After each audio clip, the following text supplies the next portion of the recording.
Olá, pessoal, começando mais um M, o seu programa de empreendedorismo, marketing e entretenimento aqui no YouTube. Para quem já nos conhece, sejam todos muito bem-vindos. Para quem não conhece ainda, nossas propostas são análise e reflexões, sempre com muito conteúdo e bom humor. E hoje, minha banca, Márcio Escudeiro, um grande amigo Márcio Escudeiro, Claudinha Balieiro. Vocês até rimam o sobrenome, isso é uma pegadinha para o âncora aqui deslizar de novo na abertura. É Escudeiro com Balieiro. Não tem acontecido, cara. A galera tá frustrada. Cadê o deslize do Sandro na abertura? Não tá rolando mais. Só porque a gente tava brincando. É sacanagem, né? Tá todo mundo apostando qual é seu momento. Não tá rolando, gente. E eu fico no maior expectativa aqui também. Pô, não tá. Nosso convidado de hoje é Alessandro Schlomer. Acertei o sobrenome, Alessandro? Aí. Exatamente. Prazer aí, Sandro. Obrigado pelo convite. Márcio, Cláudia. Vai ser realmente um papo aí muito bacana. Estou aqui animado para a gente trocar essa ideia. É o que você falou. Conteúdo, né? De uma forma bem divertida, informal. Conta comigo. Beleza, obrigado, Alessandro, seja muito bem-vindo. Vamos falar de finanças e compliance, meus amigos da bancada. E antes de começarmos a entrevista, gostaria da gente fazer aquele nosso momento manual YouTube, que é fundamental no início de todos os nossos programas. Isso aí. A parada é a seguinte, né? Vamos lá, vamos ser aqui objetivos, eu e você. Bora. Aqui. Cara, tem um negócio chamado inscreva-se. É só clicar ali. Tá no YouTube, embaixo dessa janelinha que você está vendo, tem aí a imagem, tô eu, Claudinha, Sandro e Alessandro, né? E ali embaixo, tá, no canto direito, assim, tá, inscreva-se. Você vai lá e clica. Aí do lado do inscreva-se tem um sino, que não é sininho não, é grande pra caramba, bicho. Ele tá ali, sério. Tá ali todo dia. E tá ali agora, pode ver. Clica e ativa o sininho. Agora, o mais legal de tudo, dá o like, porque vai ser muito bom. Vai ser muito bom. E se você ficar aqui gostando, se divertindo, aprendendo coisas novas e não der o like, cara, eu te rogo uma praga, meu amigo.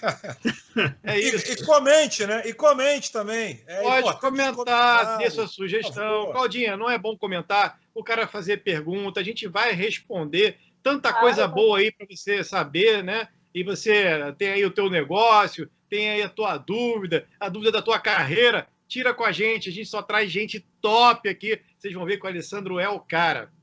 Verdade. Claudinha, é importante comentar, não é não, Claudinha? Claro, é muito importante. A gente sempre está de olho nos comentários e poder até trazer, né, nos próximos programas, para quem acompanha.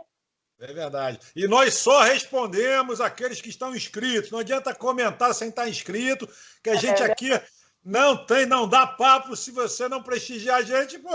A gente se sente à vontade. Até mal, Também, da mesma forma, a gente não vai prestigiar vocês, não vamos responder. Vamos o programa é pesado, hein, Alessandro? O negócio aqui é embate. É isso aí. A gente é assim, cara. O bom é que também joga limpo, né? Coloca as regras na mesa rapidamente, é isso aí. Vale o combinado. Combinado antes não sai caro. Sai caro. Então vamos lá. Nosso convidado executivo de finanças e compliance com mais de 15 anos de experiência na liderança de equipes de alto desempenho em diversas empresas, tais como Brookfield, Omni, PwC, a própria Unisul, instituição de ensino superior que a gente se conheceu, lá mesmo, se eu não me engano, era vice-reitor financeiro, não é, Alessandro? Exatamente, é lá que a gente se conheceu. Atualmente presta consultoria em gestão financeira e compliance com foco em pequenas e médias empresas. Treinador comportamental com formação em liderança de equipes de alta performance. Possui um propósito de potencializar, agora eu enrolei a língua, pessoas e empresas. Bom, vamos lá, vamos começar hoje com a Claudinha, para ela ter a nossa voz feminina aqui, que às vezes o Márcio abafa ela e não deixa ela se soltar. Claudinha, o programa é todo seu, pode fazer as 2 ou 3 primeiras perguntas que você quiser. Bom, já tem uma aqui. Alessandro, acho que foi recentemente, se não me engano, 2017 ou 2018, que a BNT ela criou uma norma ISO, certificável de sistema de gestão de compliance. Se não me engano, o número da norma é NBR 19601. E eu gostaria de saber qual que é a vantagem da empresa para ela ter esse certificado, né? Então, Cláudia, independente, né? Claro que a ISO já traz um reforço muito grande para a empresa, mas independente de ela estar diretamente com a norma da ISO ou não, o bacana, né, na minha visão em relação ao compliance, é que a empresa ela consegue ter uma imagem muito melhor perante o mercado. E aí eu digo para os seus clientes, né, para os seus fornecedores, para os órgãos, né, reguladores, ela consegue ter um menor risco em relação à fraude interna, também. Como assim? Quando a empresa consegue ter claramente seu código de conduta ética, onde cada colaborador tem acesso, ele deve assinar um termo de aceite para realmente confirmar que ele tem ciência daquele código de ética. Isso deixa um ambiente muito mais seguro e saudável para o dia a dia de trabalho. Por quê? Vou dar um exemplo claro. Imagina que um executivo tome por sua própria decisão a cometer algum tipo de ato de corrupção. Se a empresa não tiver com esse código de conduta muito claro, com treinamento formalizado que aconteceu para aquele executivo, a empresa ela acaba sendo responsável também junto com o executivo num ato desse. E, de repente, o ato foi totalmente isolado da cabeça do próprio executivo. Seria injusto para a empresa. E, ao mesmo tempo, se a empresa deixa esse código de conduta muito claro que ela não aceita nenhum tipo de corrupção e por aí vai, ela não tem uma situação aberta para ela pedir isso para um executivo. O executivo ele tem todas as ferramentas para falar, olha, o próprio código de conduta que você pediu para eu assinar diz que a gente não pode cometer nenhum tipo de ação dessa natureza. Então, eu não posso seguir com uma atividade dessa contra o código de conduta que eu mesmo assinei. Então, o bacana do compliance é o quê? Ele aumentar a segurança, seja por o lado dos executivos, seja para o próprio lado da pessoa jurídica da empresa e melhora a relação. Vou dar um exemplo claro, né, numa instituição de ensino. Poxa, tem casos que às vezes o professor, dentro de sala de aula, comercializa algum tipo de produto para os alunos. Como é que fala se ele pode comercializar ou não pode? Num código de conduta ética, deixa formalizado se ele pode ou não pode. Então, é o que a gente até brincou aqui no início do programa, né? Que eu acredito muito que o combinado não sai caro.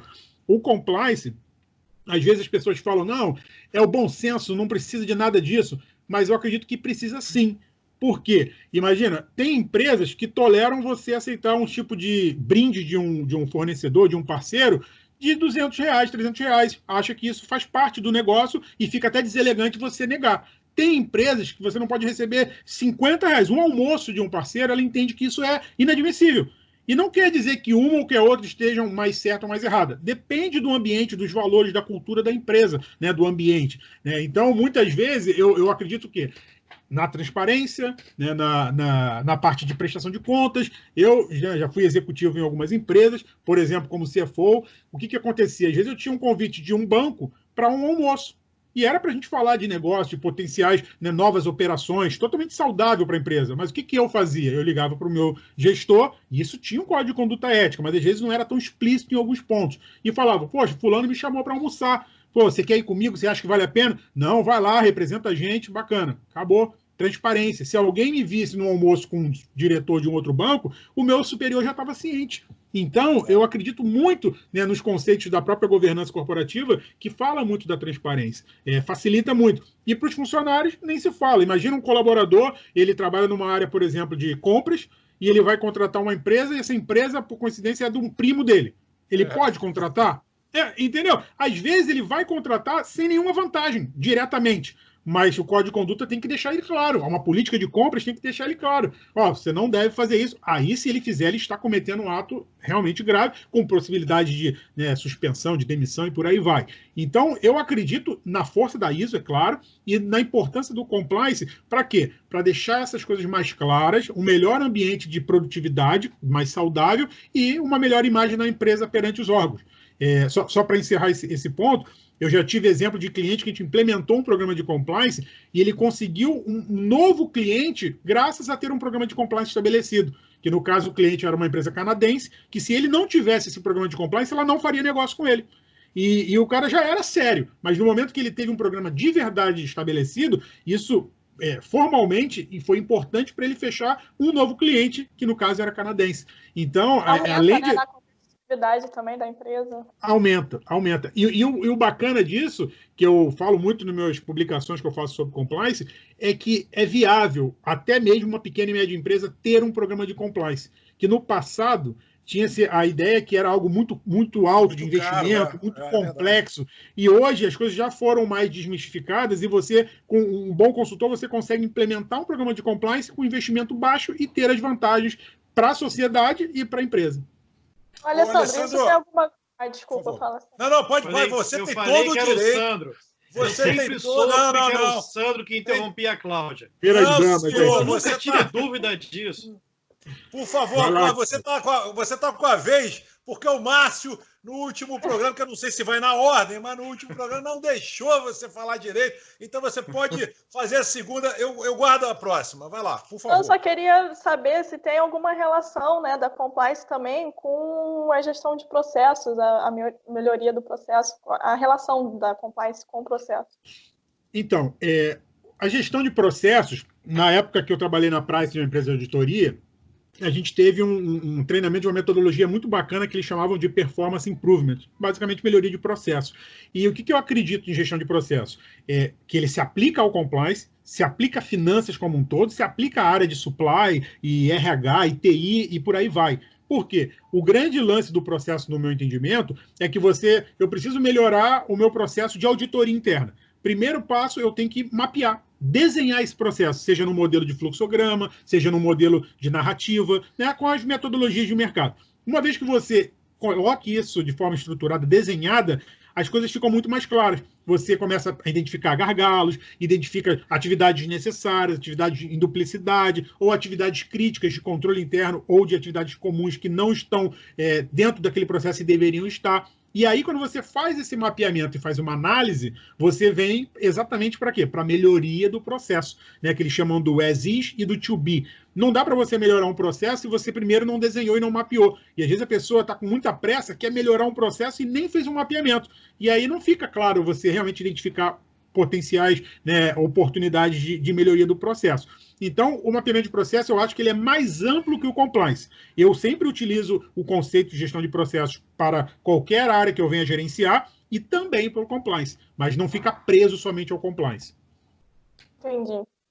Bom, vamos lá. Vamos deixar o Márcio para daqui a pouco. Vou fazer uma pergunta casca de sentido oprimido aqui, cara. Você hoje vai sofrer bullying hoje nesse programa.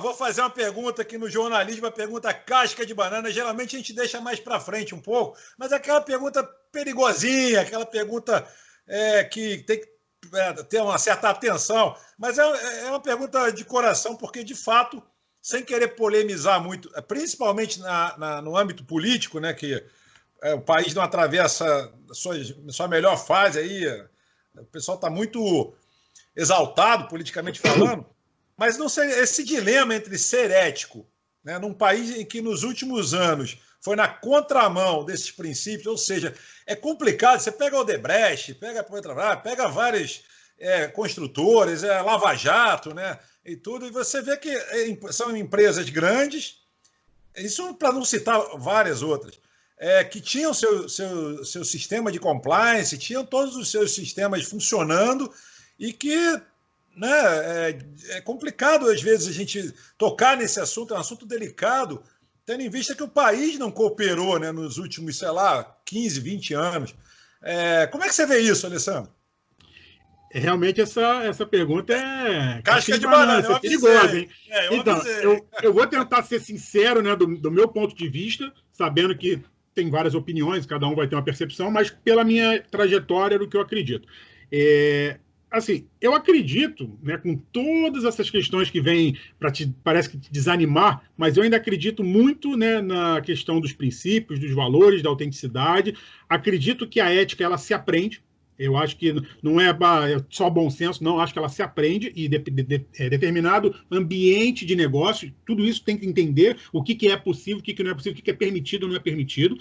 Acredito que você ser verdadeiro, autêntico, né, preservando a sua parte de negociação comercial, é claro, mas na relação dos seus valores, eu entendo que isso no longo prazo ele vale a pena. Eu ainda continuo realmente acreditando nisso. Em empresas, Eu já tive a oportunidade de participar, né, como executivo de algumas empresas, já vi desde a alta administração até o nível mais operacional, já, né, fui passando por alguns tipos de funções durante a minha trajetória, e eu já percebi programas de compliance, programas de controle interno, que realmente a sua própria origem, ela nasceu de verdade, e já percebi algumas situações onde você faz isso tudo para ter uma segurança maior para a empresa, mas não é exatamente os valores daquela empresa, do dono, tem essas questões. O que eu faço como executivo ou como consultor? Eu sempre mostro para quem está contratando ou querendo implementar um programa de compliance as características. Então, a gente está batendo um papo até aqui e as vantagens.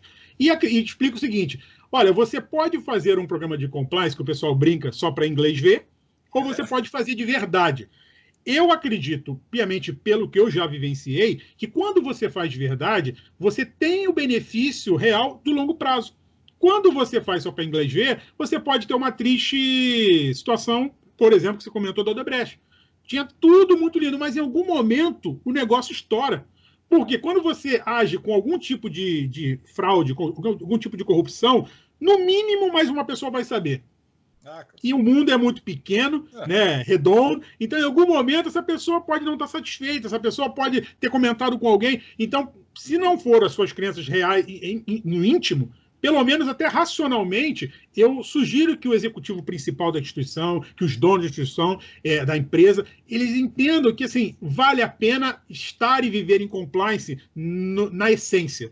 Sem querer aqui, né, fazer algo muito, né, só belo, mas eu falo de verdade, até financeiramente. Por quê? Você está cometendo algum tipo de corrupção, você, entre aspas, teve um benefício, mas imagina assim, quanto prejudicial é para uma organização estourar algo do tipo da Odebrecht, o quanto que a Petrobras perdeu, né? A Petrobras ainda é uma economia mista, é outra complexidade, mas uma empresa tradicional ali, privada, normal. É muito danoso. Então, parece que tem um tipo de benefício no curto prazo, mas no longo prazo, normalmente a conta chega e chega pesada. Às vezes, não tendo nem chance de a empresa se reerguer. Fora os seus princípios e como que você, dono de uma empresa, executivo principal de uma empresa, tem uma noite de sono. Que aí, né, não vamos nem entrar para esse lado, que aí é uma outra questão muito mais subjetiva, que para mim é muito forte, mas cada um vai ter uma ideia, né? Então, eu acho que aí entra, sim, o lado de seus valores, seus princípios, e que eu acredito, sim, que por mais que o nosso país seja um país que não é para amador, igual o pessoal brinca. Não é, mas eu ainda acredito que tentar realmente fazer o certo é o melhor. E não é que a gente não vai ter nenhum tipo de deslize, porque a ética, ela se aprende, dependendo da empresa, ela tem as suas regras, então você tem que estar muito antenado para você não cometer um deslize. Né? Por exemplo, eu já participei de situações onde, vou dar um exemplo, um executivo principal de uma empresa me pediu indicação para um terceirizado de uma determinada área. Eu indiquei, mas deixando claro para a pessoa, eu falei assim, olha, essa pessoa é uma pessoa da minha amizade. Então, você quer assim mesmo? Claro que eu quero, porque eu confio em você. Eu falei, então, maravilha. Mas eu só te peço o seguinte, você negocia a parte comercial, porque é um amigo meu. Eu sei que ele faz sério o negócio da empresa, eu sei que ele é um cara que vai te atender, e você está pedindo alguém da minha confiança. Mas eu tenho uma amizade com essa pessoa. Então, se você quiser, eu só peço que você faça a negociação, porque eu não quero me envolver. Beleza. E fez um trabalho belíssimo para a empresa. Então, vai ter gente que vai falar assim, não, só de indicar alguém que você é amigo já é errado. Então, por isso que eu digo que tem suas particularidades. Mas aí a transparência, né, os valores mesmo, o princípio de você ter tua noite de sono, você consegue entender o que você está fazendo de forma realmente adequada, que é sustentável para o longo prazo, ou algo que você está querendo alguma vantagem para o benefício próprio, que pode te dar uma conta para você pagar depois, que pode ser alta. Então, a noite de sono é impagável, né? A noite de sono é impagável, não tem essa. É verdade. Você acredita que esse é o maior desafio, então, ou tem algum outro para poder implementar esse conjunto de ações? Você está dizendo, pensando na visão de uma empresa querer implementar um programa de compliance? Isso. Olha, não, eu acho que esse é o maior desafio do nosso país. Se você não for falar do mundo, mas agora voltando para a empresa. Eu acredito que é pior, né? Aqui é potencializado. Potencializado, exatamente. Mas, independente do dono de uma empresa, do executivo principal de uma empresa, ter outros ideais na parte de princípios e valores, eu acho que, mesmo assim, em todos os sentidos, é vantajoso para ele implementar um programa de compliance em uma área de controles internos. porque para o bem da empresa. Agora, se de verdade, porque o pessoal brinca desde a época de auditoria que contra a má-fé não há controle. É uma frase um pouco, né, de interpretação, mas eu gosto dela. Por quê? Por exemplo, eu já cansei de trabalhar implementando controles internos para uma empresa. Mas você implementa um controle de aprovação de uma despesa, né? Quando um gestor tem que aprovar uma despesa, aquilo ali é um controle interno para mitigar um certo risco. Que risco? Uma despesa indevida. Senão o analista pagava direto, nenhum diretor aprovava. Então é um exemplo de controle interno. Mas se esse diretor que aprova está com má fé, o controle interno foi para o saco. Na prática é essa. Aí vai entrar uma outra. E aí pode entrar uma outra linha de defesa, que é o quê? Uma auditoria interna, um canal de denúncias, para tentar pegar esse gestor que está fazendo alguma coisa indevida. Mas fica mais complexo. Por isso que eles brincam aqui contra a má-fé não há controle. Fala aí, Márcio, desculpa. Justamente vou tornar essa complexidade ainda mais complexa. Quer dizer, eu não. O mundo, né? A pandemia, porque o que a gente está acompanhando, muitas empresas entenderam durante esse processo de pandemia, de quarentena, que os seus colaboradores eles acabaram ficando mais eficientes e mais baratos trabalhando de casa. Então a gente vê um movimento de grandes empresas, de médias empresas, no sentido de transformar isso que foi momentâneo numa coisa mais definitiva. Então, existe aí, de fato, a possibilidade real de muitos colaboradores e executivos trabalharem das suas casas, não mais terem a necessidade, pelo menos não todo dia, de frequentar escritórios, né? Pode ser que o cara vá lá 2 vezes na semana, 1 vez na semana, enfim. Esse movimento, cara, se é alguma coisa que vai mudar, é isso, porque ficou mais barato para as empresas, ficou mais agradável para o colaborador e ficou mais interessante para todo mundo, porque o cara não perde mais aquele tempo no transporte, enfim, tem uma série de vantagens aí, ficou mais barato. Essa é a questão. E isso aí vem a pergunta, isso que já é difícil, as pessoas dentro de casa, não vai ser mais complicado aculturar esses caras, uma vez que eles estão distantes ali da empresa? O controle interno não passa também a ser um negócio mais complexo? E outra, compliance, né? O camarada ali completamente fora do escritório, esse não vai ser um desafio muito grande para essa galera que tem que lidar com isso? Gestão de processo com o cara fora da empresa. Compliance com o cara fora da empresa. É um negócio que vai dar elevar o nível, né? A gente estava lá no nível hard, agora acho que está no nível Master Blaster Ultra. Olha, Márcio, é por aí. Acho que já vinha acontecendo isso, né? Eu mesmo, na última experiência que eu tive, eu liderei um time de TI. E o time de TI, eles já me cobravam trabalhar em home office. Isso há 1 ano e pouco atrás, antes dessa confusão. Agora nem se fala. Eu não sou contra, eu sou até a favor. Acho que tem muitas vantagens relacionadas tanto para os funcionários quanto para a empresa. Mas, sem dúvida alguma, o risco relacionado à compliance aumenta muito. Se a empresa não tinha uma política clara dessa conduta ética, se ela continuar não tendo, ela vai estar com seu risco bem elevado. Por quê? Imagina como é que um comprador está negociando com o fornecedor da sua casa, onde ninguém está olhando para ele, ele não sabe se ele está se encontrando pessoalmente, não. É uma coisa complexa, né? Imagina qual foi o presentinho que ele ganhou, se ele ganhou uma Ferrari, uma caixa de bombom. É muito difícil. E aí, né, a gente vai avançando, que a gente não é o foco aqui, mas tem a ver com compliance, que é o que está sendo discutido também, que é a parte de privacidade de dados. Né? Tem a LGPD aí. Tudo. Então, imagina um funcionário que trabalha com os dados da empresa, dos clientes, fornecedores, e eu estou aqui, num escritório isolado e tal, e o que eu estou fazendo com esses dados? Eu estou passando para o meu amigo que trabalha em outra empresa? Eu estou mandando para o Zap, para o outro cara? Lá na empresa já é mais difícil de identificar isso tudo, mas imagina ele de casa. Então, privacidade... Na empresa, mal ou bem, Alessandro, sem querer te interromper, você tem os computadores da empresa, você não leva os computadores da empresa para casa. Então, por mais que você tenha, assim, a possibilidade... E você não consegue, por exemplo, plugar um pendrive ali e talvez pegar algumas informações que são bloqueadas.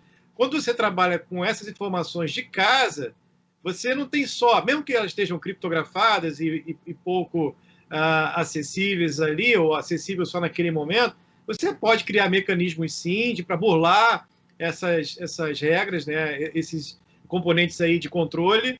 e fazer bobagem. Com certeza. A coisa vai ter que ficar mais inteligente, você vai ter que ter aplicações aí processos e tecnologia envolvida para evitar essas fraudes ou esse vazamento de informação. Isso é real. Hoje em dia, Márcio, eu acho que tecnologia já existe uma boa parte para ajudar as empresas nisso. Só que, claro que a empresa hoje está na prioridade, normalmente, aí de sobrevivência, muitas delas. Então, imagina o cara pensar hoje em investir nisso tudo. É muito mais difícil. O ideal era ter feito um pouquinho de dever de casa antes para estar meio que preparado para um modelo remoto. Mas algumas empresas, sem dúvida, estão bem preparadas. Muitas ainda não estão. Então, entra sistema. Porque tem gente que acessa o sistema da empresa via aquele acesso via VPN, e aquilo ali só tinham 5 pessoas na empresa com aquele acesso. Imagina, de repente, ter que conceder isso para 200 pessoas. É uma tecnologia que não é a mais recomendável. Agora, tem outros que já tem o sistema na nuvem, com todo o ambiente de segurança. Então, a área da TI, junto com o conceito de segurança da informação, tem que estar com maturidade, porque senão eles vão perder o controle. E aí a empresa está de home office e só Deus sabe o que está acontecendo com os dados, com as transações, e às vezes ela pode perder por outro lado. Mas, sem dúvida, é um desafio muito elevado e com esse ambiente de home office potencializa, sim, todo o risco relacionado a compliance, privacidade de dados, né, a parte mesmo de corrupção e por aí vai. Olha só, pessoal, vou pegar um momento audiência. E só para dar uma relaxada, porque a gente agora fez uma bateria de perguntas assim no Alessandro, então vamos dar uma relaxada para voltar à carga e aproveitar, né? Sempre lembrando que a gente atende a audiência que está inscrita no programa, que está inscrita no canal. Então aqui, ó, tem uma pergunta, até vou botar para vocês a pergunta aqui na mesa, que o Guilherme fala que está indeciso aonde ele vai passar o próximo feriado. E aí ele diz aqui que as opções que ele tem aqui para a gente ajudar ele. São 5 opções. Jericoaçala, Rio de Banheiro, Punta Cama, Porto de Cozinhas ou Gramados do Quintal. Olha, isso é bom, hein? Vai para Gramados, meu amigo. Sai de casa, vai pegar um ar puro. O sol, né? Vitamina D aí. O bom é que ele pode ir para vários rapidinho, né? Nem perde muito tempo. É verdade. Atualmente, eu, pelo menos, estou indo muito para a cozinha aqui também, né? O negócio aqui, a comida não para. É um mochilão, né? É um mochilão que ele vai fazer. Passa na cozinha e vai para o gramado. Já vai preparado. Muito bom. A Dani diz o seguinte: o pessimista vê o copo meio vazio. O otimista está abrindo outra garrafa. É isso aí. E temos um aqui, bom, a gente já sabe que o nosso convidado é flamenguista, né? Então, já que o nosso convidado é flamenguista, nós temos um aqui do Rogério, que ele coloca o seguinte, inclusive o Rogério é botafoguense, eu conheço, é amigo de longa data, eu conheço, amigo de longa data, que esses amigos que a gente fala assim, pô, você não vai entrar no canal não? Pô, você quer que a gente dá aquela pressão para entrar no canal? Esse foi um deles, só que ele é botafoguense. Eu achei que tinha acabado já, a gente tinha falado com todos. Existe mais um, então? Existe, legal, ele está se manifestando no canal. Muito bacana. O seguinte aqui, ó. Botafogo se anima com o campeonato sem torcida. Agora o Flamengo vai sentir na pele como é que o Botafogo passa. Essa é boa, hein, cara? Olha, dito por um botafoguense, viu? Isso aqui depois vai falar que é bullying da gente aqui. Enfim, não é bullying, foi botafoguense. E tem uma legal também aqui. Essa aqui não se... Ficou no anonimato. Não confunda a reabertura do comércio com a cura do Covid-19. Previna-se. Isso é legal, isso é bem importante. Gente, tem uma confusão mesmo, né? Tem gente que está achando que a cura já está resolvida aí, vamos que vamos. Perigoso. Muito perigoso. E a gente tem visto nos noticiários que em alguns países voltou, né? Ou seja, fechou de novo, lockdown de novo. É complicado. Enquanto a gente não tiver uma vacina, não tiver uma... O mundo hoje está dividido entre estamos todos curados e os que vamos todos morrer. A gente não tem equilíbrio nessa história. Tá uma guerra de discursos extremos. É verdade. Discursos extremamente extremistas. Eita, nós. Cacófago.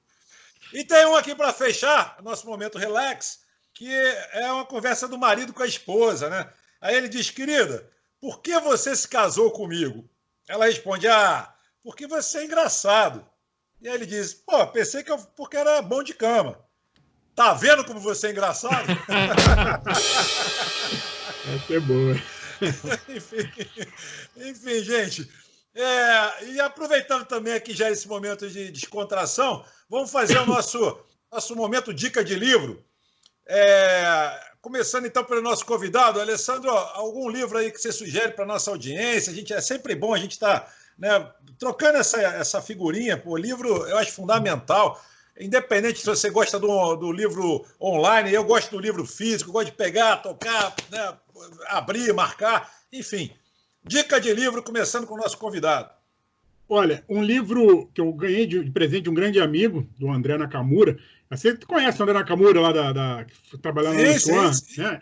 E ele me deu esse livro, foi espetacular, eu recomendo muito, chama Vencedoras por Opção, do Jim Collins.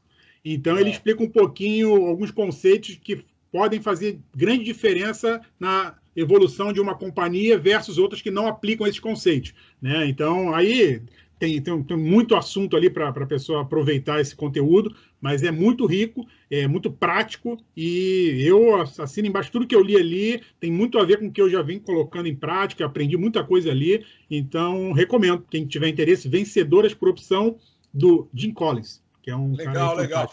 Meu amigo Márcio Escudeiro, dica de livro. Olha, hoje vou dar uma dica especial para você que está aí passando, como eu, como o Sandro, como a Claudinha, como o Alessandro, nesse momento de pandemia, né? Que acho que está acabando, mas aí vieram essas manifestações que dão um lockdown na economia de novo.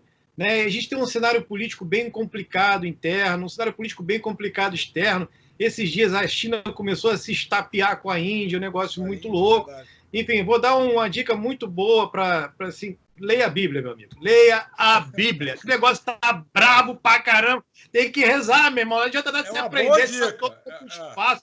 Vamos ler a Bíblia, cara. Alguma coisa. Se você tem outra religião, leia qualquer outra coisa, a Bíblia. Qual é? Não sei qual é. Torá. Alcorão. Alcorão. Irmão, vamos nessa, que aí está precisando também. Faz bem. É isso aí, ótima sugestão. Hoje é minha dica é de sobrevivência mesmo, espiritual, pelo menos. Só pegar um gancho aqui, você falou, né, desse livro aí tão importante. Eu criei um grupo que a gente hoje está estudando, a gente está no livro de João. E todo dia a gente lê um capítulo de João. E a gente já passou por Mateus, passamos por alguns capítulos. E, né, realmente é uma dica sensacional, porque às vezes as pessoas acham que isso aí é só para quem é muito entendido.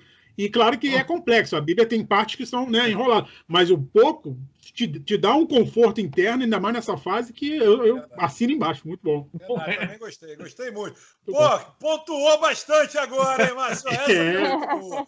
Muito boa. Cláudia Balieiro, nossa integrante, nossa voz feminina na bancada. Qual a sua dica para hoje?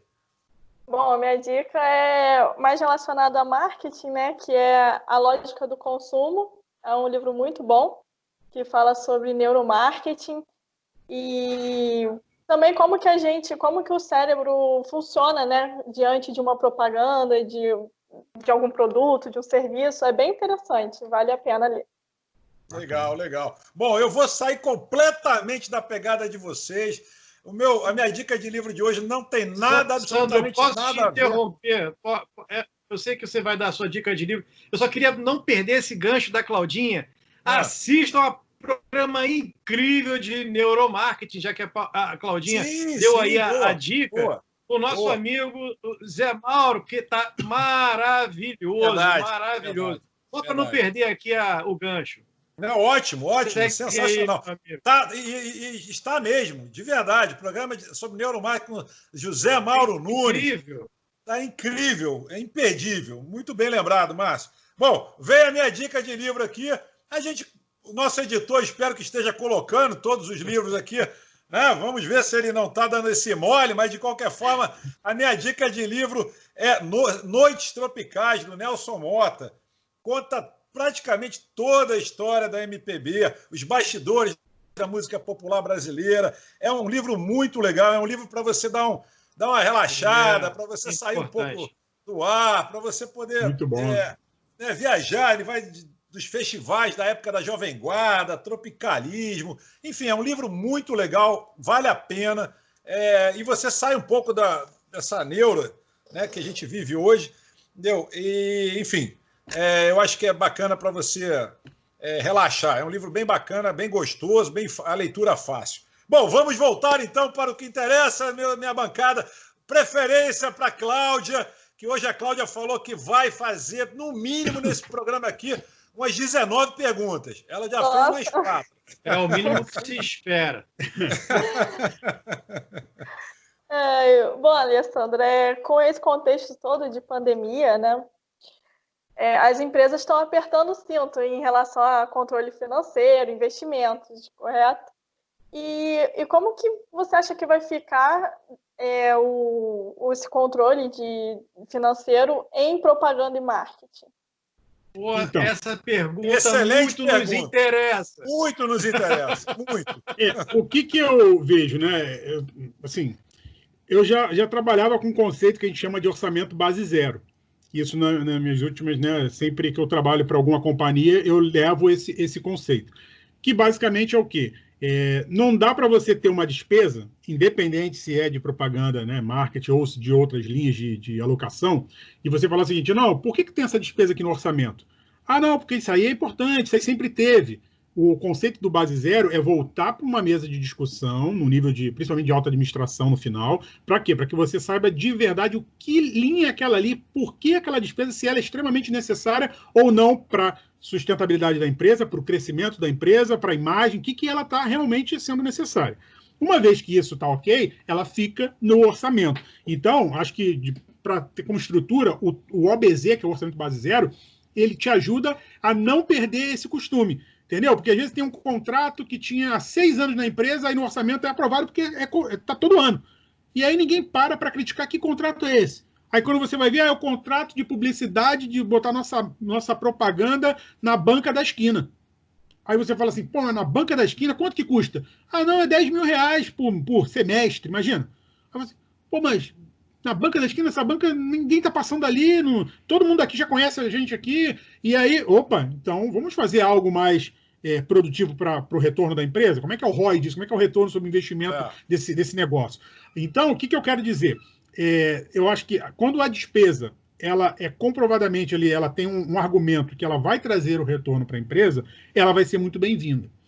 Claro que se a empresa estiver passando por situação de caixa apertado, que hoje está muito comum, a briga é um pouquinho maior. Porque às vezes você tem que tirar despesas boas, porque tem uma que é melhor que aquela, de possibilidade de retorno. Agora, Alessandro, posso te dar uma casca de banana aqui, botar a cereja? Eu acho que o Márcio vai perguntar o mesmo que eu, mas eu me antecipei dessa vez. Acho que a pergunta é a mesma. Porque, assim, se está ruim, a gente vê o marketing, né, a comunicação como investimento, não como despesa. Mas, assim, se está ruim e você tira... quem não é visto não é lembrado. Você tira exatamente... Não, eu vou chegar aí. Eu já estava me assustando. Não, calma. Vou chegar aí. Deixa eu complementar aqui só para você já responder no bolo. Vamos tudo. Vamos embora. Beleza. Você falou do ROI. Já existe, quer dizer, eu prestei consultoria e trabalhei em algumas empresas e são pouquíssimas que usam o ROI para essa análise financeira. Pouquíssimas. A galera coloca ali o orçamento, mas o ROI está completamente apartado disso. Normalmente quem cuida disso são os departamentos e o analista financeiro mal tem acesso a esse dado. Então, existe uma tendência a incorporar esse ROI dentro dessa análise financeira. Bicho, isso aí é a raridade, cara. O negócio que para mim... Então, vou chegar aí. Beleza. Aí vamos, seguindo a tendência. Então, primeiro é a briga para ver se algum tipo de gasto, né? Independente se no final você vai garantir que você vai conseguir defender que é um investimento ou não, não vamos chamar de gasto, ele fica no orçamento ou não. É aquela briga inicial para ver se faz sentido do conceito do base zero. E não porque sempre teve. Né? Primeiro conceito. Sim. Depois, poxa, beleza, eu já comprovei que ele é algo importante. Só que tem algo importante de nota 5, tem algo importante de nota 8, algo importante de nota 10. Aí você tem caixa disponível? O caixa não está disponível, o fluxo de caixa está comprometido. Você vai ter que escolher as melhores pontuações ali para ficar, infelizmente. E aí vamos chegar onde você falou, Sandro. Quando eu estou falando de propaganda, estou falando de marketing, normalmente eu estou falando para alavancar uma linha principal disso tudo, que é a receita. Então, a briga, ela você tem mais armas para brigar, como marketing, como propaganda. Isso nas minhas experiências, e eu entendo perfeitamente sobre isso. Né? Eu fui diretor financeiro, por exemplo, da instituição de ensino, e eu tinha que discutir com a diretoria de marketing. E eu, como financeiro, muitas vezes eu abria mão de alguma melhoria do meu sistema financeiro para o marketing, porque eu entendo que se não tiver receita, não adianta nada. E por aí vai. É uma eterna briga, esse departamento é uma eterna briga. Não tem jeito, mas acho que o legal é tu ter o argumento e com uma metodologia e o bom senso junto ali para argumentar. Eu não vou tirar uma verba de marketing de 50 mil reais e treinar algo que as equipes já sabem, que poderia ser até uma reciclagem, mas elas já sabem como fazer, e o marketing precisa trazer alunos, se for para uma instituição de ensino. Eu não posso fazer isso no meu entendimento. Então, essas questões são discutidas. E por aí vai. E aí, quando a gente fala, então, sim, como investimento, normalmente, quando você vai defender uma propaganda ou marketing com esse conceito, aí a gente chega no tal do retorno sobre investimento. Muitas vezes, as pessoas brigam por algo sem uma defesa com segurança. Né? Exatamente. Aí entra. Márcio, eu entendo que vai sim cada vez ser mais essa tendência. Já tem muitas empresas praticando a defesa do retorno sobre investimento, onde tem várias pegadinhas. Por exemplo, tem um conceito muito interessante que é o tal do custo afundado. Imagina que você já gastou 100 mil reais por um projeto e você quer defender que você precisa gastar mais agora 80 mil reais para esse mesmo projeto para ter um retorno determinado. Só que os 100 mil que você já gastou, a gente entende no conceito de finanças que é custo afundado. Você não pode colocar aquilo ali como defesa, porque aquilo ali você já gastou. Então você não pode falar assim, eu vou ter um retorno de tanto, mas eu já gastei 100 mil, então eu não posso parar agora. Depende. Se esse retorno que daqui 3 meses você vai trazer, ele for de 60 mil, só porque eu já gastei 100, ele não está compensando, eu ainda vou gastar mais 30? Não, o que eu já gastei para ali, assume o custo afundado e para. Quando você vai fazer uma nova análise de defender um projeto, você tem que considerar essas questões para você não tomar uma decisão incorreta. E aí sim você vê de fato como é que vai ser esse retorno, você tem que saber tanto de receitas e benefícios indiretos, como também de gastos indiretos. Porque às vezes você contrata um sistema novo que custa 50 mil reais. Só que você não fala que você vai ter que ter um treinamento de mais 10 mil, você não fala que você vai precisar ter um analista sênior na equipe que custa 8 mil por mês.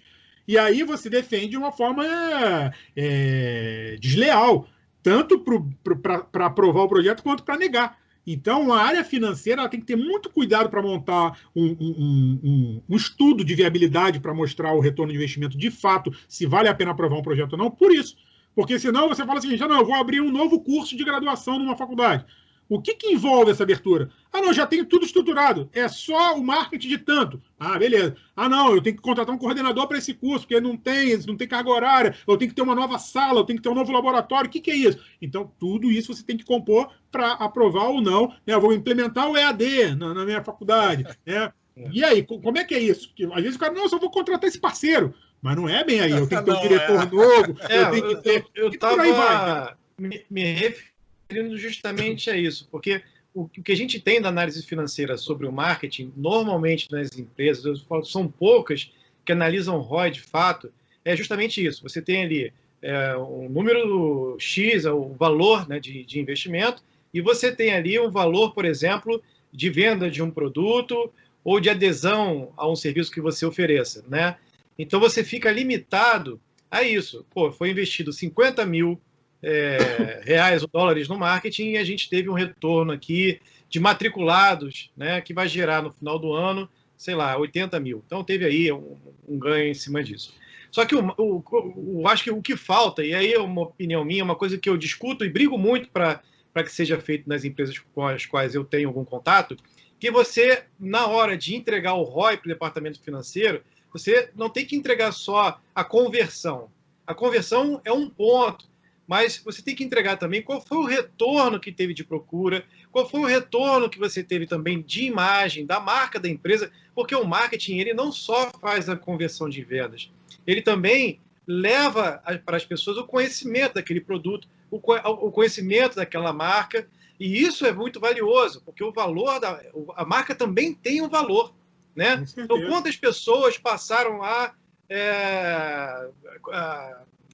falarem com a gente no Twitter, no Instagram, na Flip. Exatamente. Então, quando você analisa o investimento em marketing, quer dizer, uma ação de marketing, uma ação de propaganda, A conversão é um dos pontos a serem analisados, talvez o mais imediatista, mas a construção da imagem, a construção de um processo também de identificação com aquela marca ou produto, ela é muito importante e ela tem que ser valorizada também. Então, o que eu normalmente digo para os departamentos de marketing na hora de entregar o ROI para o departamento financeiro, entrega para ele dados. Quantas pessoas conversaram com a empresa naquele momento? Quantas pessoas foram tirar dúvidas lá no setor de saque? Quantas pessoas interagiram nas redes sociais? Qual foi o alcance dessa marca? Quanto isso? Onde ela saiu? Saiu no Globo? Saiu na TV, não sei o quê? Saiu no Facebook? Quanto isso de mídia? Né? Quanto é esse valor se uma pessoa tivesse ali sendo impactada de maneira involuntária? Então, tudo isso tem que ser analisado. É muito importante, porque uma coisa que uma assessoria de imprensa faz, que você não consegue mensurar, eu estou falando, quando eu falo do impacto da mídia espontânea, justamente esse. Você paga a assessoria de imprensa, você não tem uma conversão. Mas quanto custa isso numa mídia espontânea? Né? Quanto custa essa mídia espontânea em valor de mercado? Então, tudo isso você tem que entregar para o departamento financeiro entender, caraca, nossa, esse retorno aqui não foi só dos 300 pessoas que se matricularam na minha escola. Teve alguma coisa muito maior. É mais ou menos isso que eu acho que falta. Vai muito do departamento, vai muito da agência fazer esse trabalho também, para que o departamento financeiro, para que a diretoria financeira compreenda também, porque é difícil compreender esses... Eu concordo, e eu acho que assim, acho que dos dois lados. Dos dois lados. Né? Eu concordo com o que você falou e acho que o financeiro tem que ter cabeça aberta para isso, tem que ter comunicação para isso. Não é fácil, porque às vezes o analista financeiro também quer muito só uma matemática ali, número, isso. Então tem que ter uma ajuda. Por isso que quando você tem um bom ambiente, né, de cultural da empresa e tudo, e os executivos, né, têm uma boa comunicação, tem muito mais chance de chegar nesses números e defender isso numa mesa, numa auto-administração ali, para você entender que tem benefícios indiretos que não ficam tão claros de forma matemática, mas que tem valor sim, até numa transação futura de uma venda de empresa, de fusão, isso tem valor de verdade. Então, eu concordo, o caminho é esse mesmo. É verdade. Bom, Claudinha, você já chegou nas 19 perguntas? Não, estamos perto. Faltam 18 ainda. Isso, não. Não, eu passo a bola aí para vocês. Passa a bola, eu tenho uma boa aqui. Pode ficar à vontade agora. Não, porque a gente agora está dando total prioridade para você nesse programa. Agora você, quando quiser perguntar, pode até fazer assim. Só levantar. Só levantar. Prioridade total. A nossa representante feminina na bancada tem que ter essa prioridade. Bom, vamos lá. Já que ela chegou perto das 19... Vamos nós dois, Márcio, meu amigo Márcio Escudeiro, vamos nós dois, Mr. Flicans. Eu queria o seguinte, meu amigo Alessandro Schlomer, 3 dicas para o pequeno e médio empreendedor, que eu acredito que move a economia, que está passando um sufoco danado nesses 90 dias ou mais de quarentena. Enfim, muita gente aí fechando portas e fechando em definitivo. A gente sabe que é o setor que mais está sentindo, né? Porque a grande empresa tem mais ferramentas para poder, né, suavizar esse processo todo. Mas o micro, pequeno e médio empreendedor está no sufoco, dependendo, inclusive, do segmento, né? Vide aí o turismo, vide eventos. Né? O pessoal está praticamente morto. Né? Então, assim, qual seria... Eu ia pedir 5, mas vou pedir 3 dicas para esse micro, pequeno e médio empreendedor.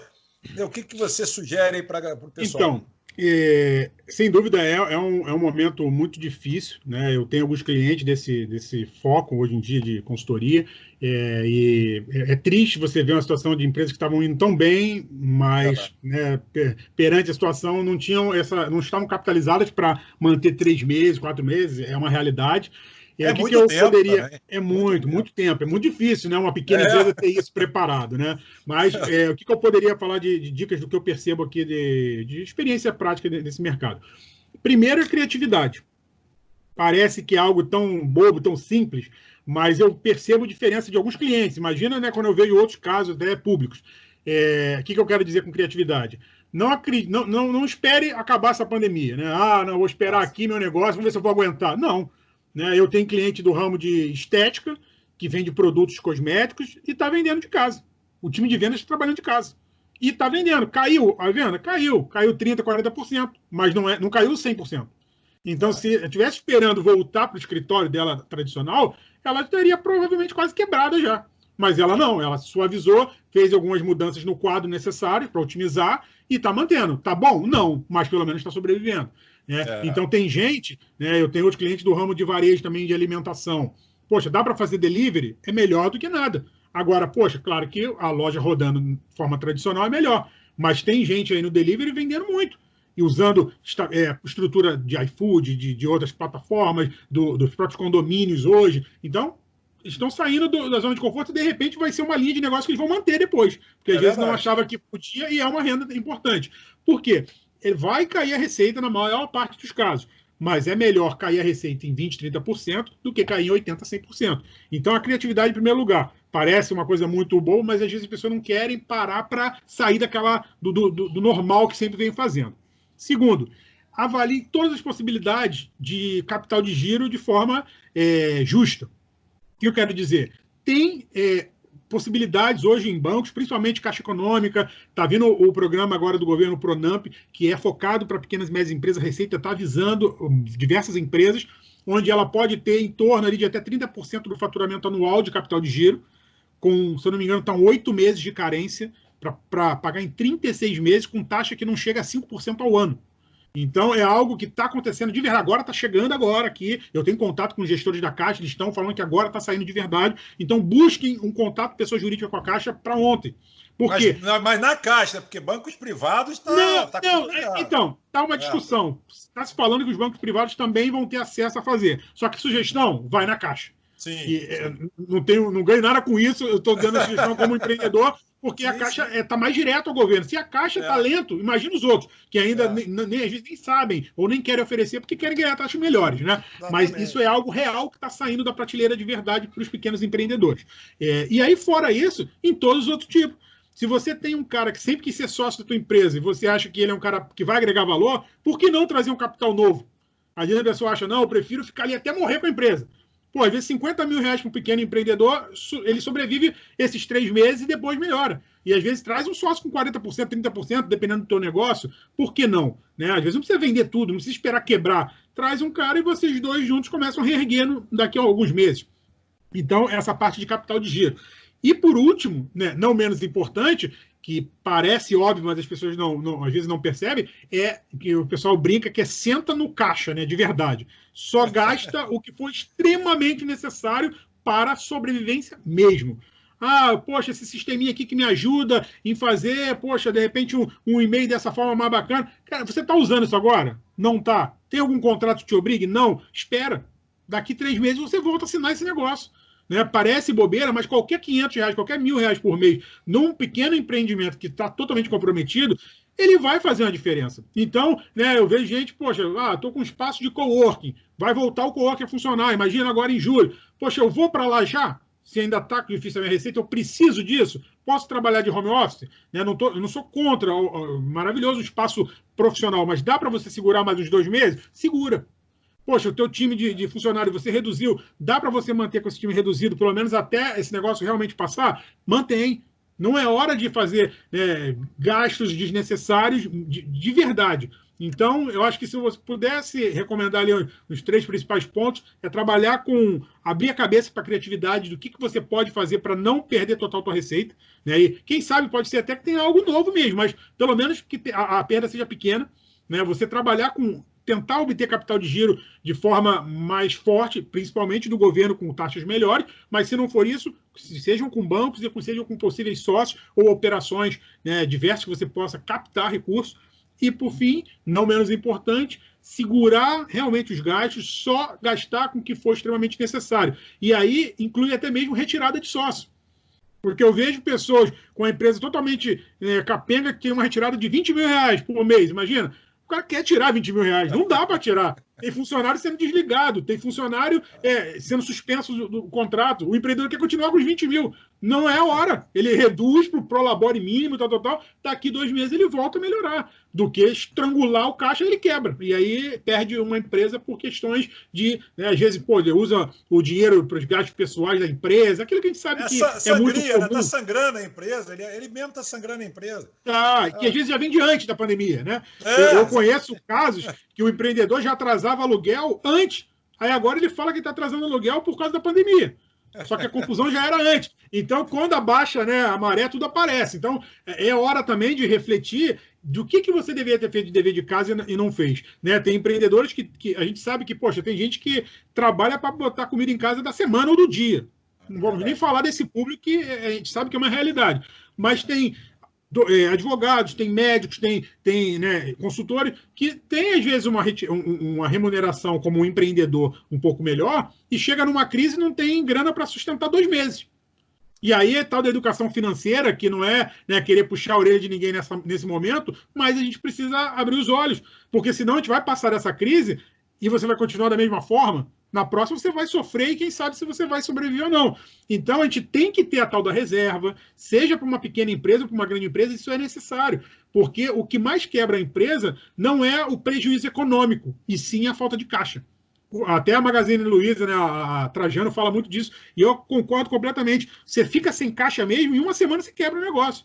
Agora, você pode ter um prejuízo econômico ali, no lucro, o prejuízo teve, mas ele tem caixa. Então, ele se mantém. Então, no momento que a vaca fica um pouquinho mais gordinha, guarda essa reserva para uma crise, porque vai chegar. Pode demorar 6 meses, 1 ano, 2 anos, 5 anos. Algum momento a crise chega, ninguém sabe em que nível. Mas se você pelo menos tem um mínimo de reserva, não foi um dia que você já morre. Agora você aguenta 1, 2, 3. Tem 15 ondas e você às vezes não vai aguentar. Mas até 5, 6 eu estou aguentando. Então, é tomar cuidado com essa educação financeira como aprendizado.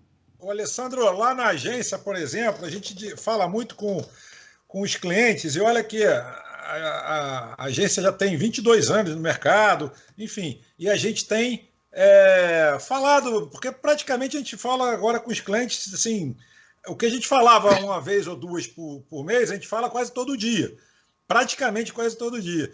E assim, a reclamação que é unânime de todos é com relação a um pouco essa desorganização. Não estou falando politicamente só do governo brasileiro, não. Estou falando no geral, porque a gente não tem um horizonte. Então, por exemplo, chega um governador, um prefeito, até mesmo na esfera federal.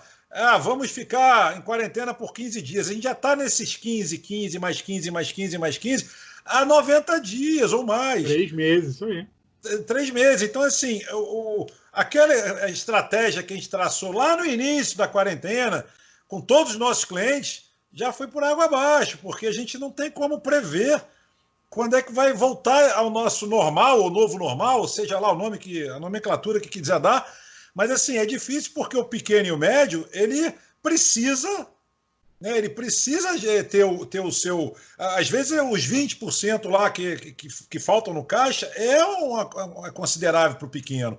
Né? Então, assim, é uma coisa complicada. Você suavizar a queda, é o que a gente está tentando fazer há 90 dias, mas, assim, se ficar mais 90, aí já era. Aí, realmente... Eu concordo, Sandro, concordo. E, assim... o que a gente comentou aqui de dicas e tudo, mas é completamente alinhado com que o desafio é assustador. Porque uma coisa é 1 mês, outra coisa são 2 meses, 3 meses, e eles estão voltando por questão de sobrevivência, não é porque a cura aconteceu. Então, assim, o mercado está diferente, poucas pessoas estão indo consumir, as pessoas estão retraídas financeiramente também, não querendo gastar, né? Alguns nem podem ainda e outros não querem ainda. Então, o desafio, ele é enorme. Por exemplo, no âmbito escolar, né, eu tenho alguns clientes da parte educacional, a inadimplência está aumentando assustadoramente. Muito. Alguns, né, são oportunistas, de pais, infelizmente tem Sim. pais que, vou segurar porque eles não vão me cobrar juros, e outros não estão podendo pagar. Então estão perdendo emprego, estão perdendo renda dos seus negócios e por aí vai. E tem educação infantil, crianças estão saindo porque não está fazendo de quase diferença, que não está acompanhando quase nada, e aí as escolas estão podendo quebrar também, né? E por aí vai. E negócio, eu tenho clientes que são negócios de shopping. Imagina parar um shopping center nesse período todo. Ninguém nunca imaginou isso. E foi o que aconteceu. E aí, imagina restaurante. Só no Rio quebrou mais de 1.000 restaurantes. Mais de 1.000. Né? Então, Mais de 1.000, saiu no Globo até há pouco. É. Então, imagina o estrago, porque o cara perdeu o estoque todo dele. Se ele começar a reiniciar daqui um mês, 15 dias, ele vai ter que ter todo o estoque de novo, tem que ter um ambiente todo remodelado para os clientes poderem ir, e só Deus sabe como vai ser e se vai ser viável ou não. Né? Então, o desafio ele é enorme. Eu tenho 37 anos. Eu nunca vi, nunca imaginei algo parecido. E não é só Rio, só Brasil. É realmente no mundo. Agora, então é tentar segurar realmente, apertar os cintos, né? Por isso que eu falei do gasto o menor possível, né? Criatividade e muita cautela e a Bíblia, né? De preferência, pedir muito a Deus, cada um. A dica de leitura, né? É a melhor de todas.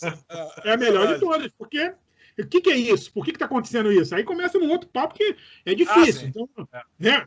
E o que o empreendedor vai pensar nisso, vendo a sua renda comprometida, sem dinheiro para retirar, e aí? Por aí vai. O grande problema é a falta de perspectiva de que dia que a gente vai conseguir, de fato, um cliente agora, por exemplo, amigo, eu vou falar de um amigo, não vou falar nem de cliente, eu vou falar de um amigo que já teve aqui no programa, o Márcio conhece, a Cláudia eu acho que ainda não tinha entrado na bancada, o nosso amigo André Mayhofer, um grande abraço aí pro Dedê, da Sugestione Joias.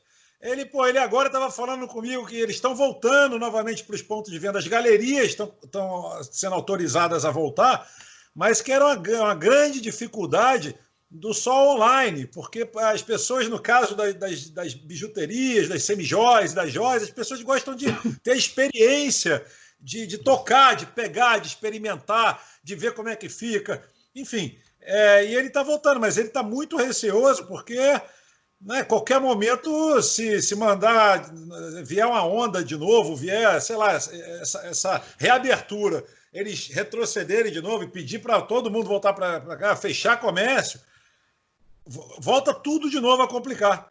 Né? Quer dizer, o risco de maior quebradeira.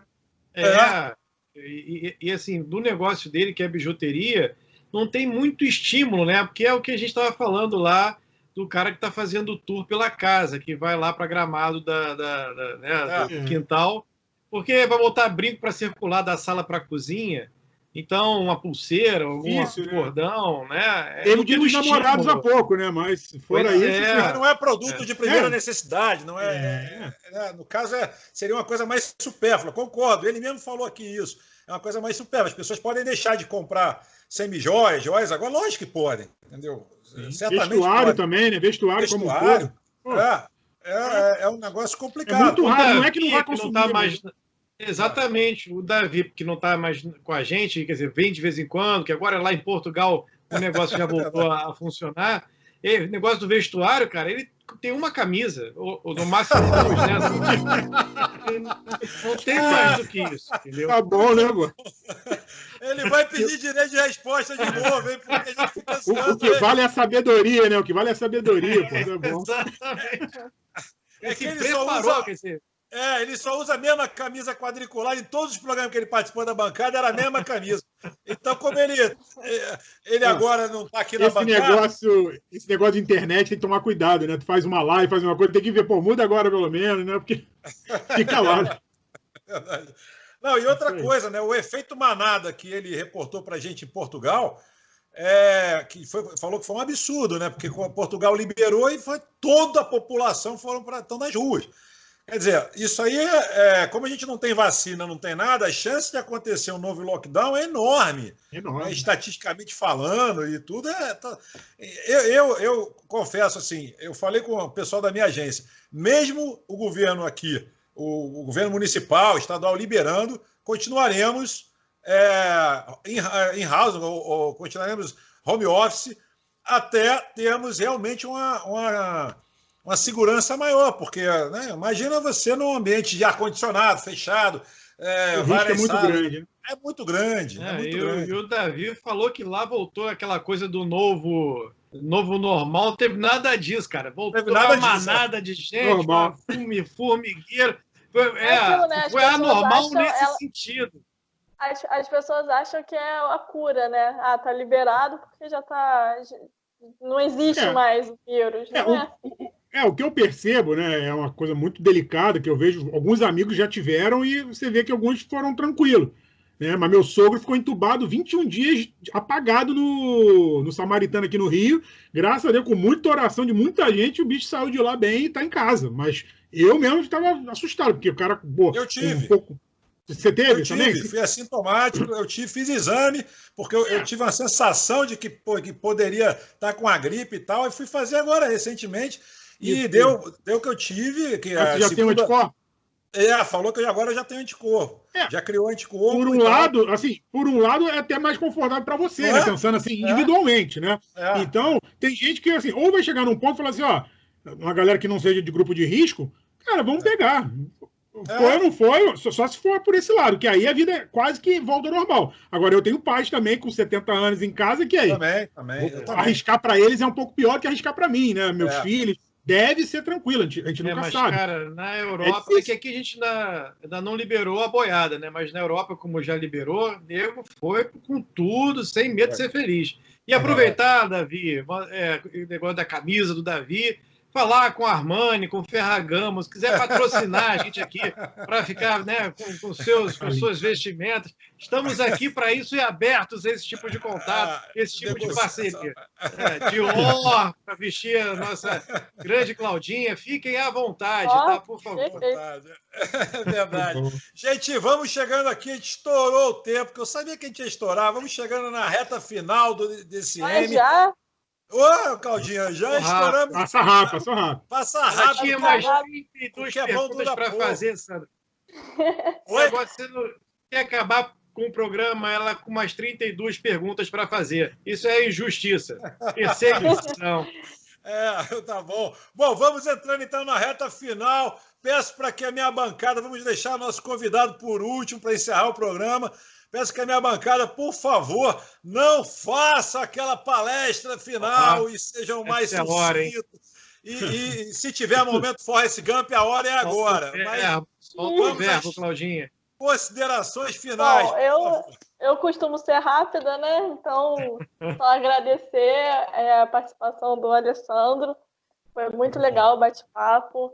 E espero, né, ter outras oportunidades também. Maravilha, eu que agradeço. Seja sempre bem-vindo. Escudeiro, você que é um cara sucinto, é aquela pessoa que geralmente faz um encerramento leve, de 30, 40 minutos, é coisa rápida. Eu gosto de filosofar nesse momento, Alessandro. É um momento que a gente, né, o Sandro dá oportunidade para a gente falar bastante. É um momento que a gente se solta aqui, enfim, e reflete sobre a vida, sobre as dificuldades, né? Crises existenciais, exatamente.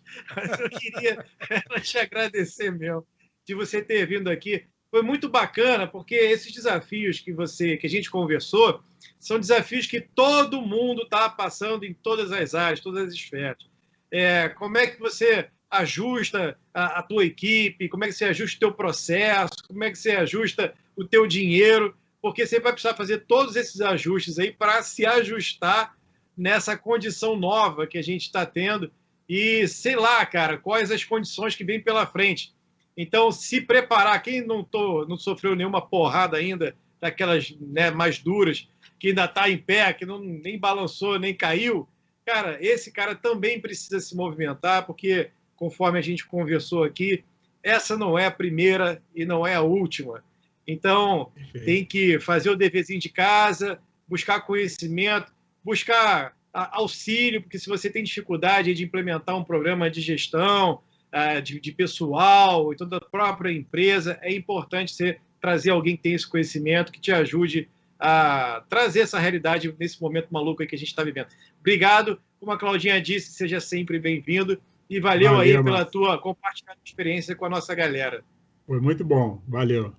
Legal. Bom, eu vou dizer rápidas palavras também, adorei. O programa hoje a gente foi muito rápido. De fato, quando eu olhei aqui, eu não estava nem regulando o tempo. Eu sou o cara que fico de olho no cronômetro o tempo todo, fico olhando.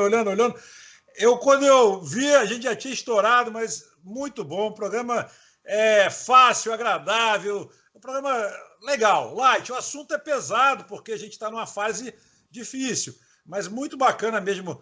Obrigado pela sua presença, Alessandro. Volte várias e várias vezes, porque a gente quer pessoas assim, com esse astral, com essa clareza de raciocínio aqui no M, Porque a proposta é essa mesmo, nossa proposta é essa discussão. A gente pode até não concordar, mas vamos debater, vamos com sustentação, como você falou, né? Departamento de marketing com o financeiro e tal. Então, assim. Sem xingar o amiguinho, porque as pessoas agora só xingam, né, cara? Só. Porrada come, voador. Não, hoje xinga o amiguinho e xinga quem concorda com o amiguinho, xinga todo mundo. Xinga todo mundo. Isso sobra para todo mundo, para a família, sobra para a mãe, né? Que, não tem nada a ver. Então, assim. Eu acho bacana, é sempre legal. Eu acho que tem um ditado que eu não me lembro, o filósofo, que fala que é na discordância que nasce a sabedoria. Então, eu acho que realmente a discordância é importante. E tem outro que eu também sempre falo aqui, que não existe sorte, né? Eu acho que o conceito de sorte, vários autores falam aí o que acham da sorte. No meu entendimento, sorte é o encontro da oportunidade com conhecimento. Então, a gente tem exatamente esse momento agora que o pessoal se tocou que tem mais tempo, inclusive, invista mais no seu conhecimento, né? Porque a gente não sabe, as oportunidades estão aí. E como nós aqui várias vezes também já falamos, tem gente que chora nas crises e outros vendem lenços. Então, é isso aí. Decide se você quer ficar chorando ou quer vender o lenço, né? Enfim, valeu mesmo. Obrigado, Alessandro. E suas considerações finais, muito, muito bacana. Pessoal, foi incrível mesmo, né? De verdade, uma experiência muito bacana. Eu nunca tinha participado de um modelo assim, né? Dessa forma. Poxa, foi muito bacana. O Sandro já conhecia, prazer de conhecer Cláudio e Márcio. O papo foi muito gostoso. Eu gosto de pensar dessa forma, de pensar positivo, mas não, né, viajar muito, sendo com sustentação, mas trazer a importância da gestão financeira, trazer a importância do compliance, que eu sou um apaixonado por esse tema, mas de forma prática, objetiva e simples, né, do que for possível trazer de forma mais simples. Acredito ainda nos valores, nos princípios, né, na verdade, busco ser uma pessoa dessa forma, aprendendo sempre, a gente sempre também, né, tem nossos erros normalmente, e é isso aí, contem comigo se vocês precisarem. Tenho realmente fé que dias melhores virão. A gente está passando por algo muito difícil, seja no âmbito familiar, pessoal, né, espiritual, profissional, mas eu realmente acredito que dias melhores virão. E contem comigo, que vocês precisarem, estou à disposição, e parabéns pela iniciativa de vocês. E que o bacana é o seguinte, conteúdo bom, não só nosso aqui, mas diversos que vocês já vêm fazendo e que farão praticamente, né, de graça.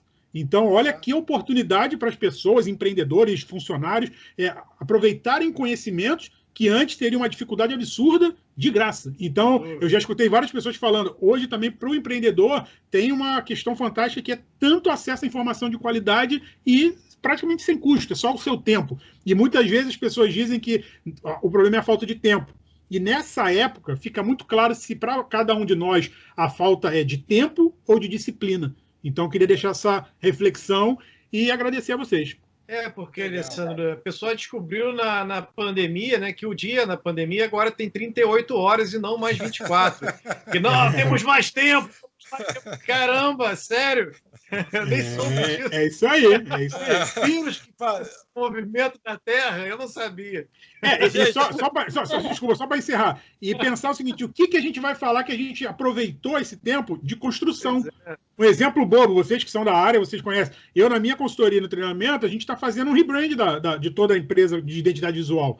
Por quê? É um momento que está, de certa forma, mais calmo, por essa questão de home office, para a gente trabalhar em outras coisas. Agora, eu poderia esperar, não é um momento bom. Né? Eu estou num outro projeto estruturando máquina de vendas para o nosso produto. Então, é hora de a gente trabalhar. Claro que quando você está no nível extremo que você não pode fazer mais nada porque já está quebrado, aí é outra situação. Mas se você ainda tem forma de aproveitar esse tempo com coisas que vão te dar o retorno mais para frente, o ROI, né, o retorno de investimento depois, é hora de fazer acontecer também. O mundo não está parado, né? A gente tem que se adaptar e seguir em frente. Temos que vender nossos lenços e não ficar chorando. Essa é, digamos, a conclusão final. Muito obrigado, gente. Senão vocês não param de falar. O programa já estourou. E um abraço, a gente se vê. Um abraço, Tchau. Valeu. Obrigado.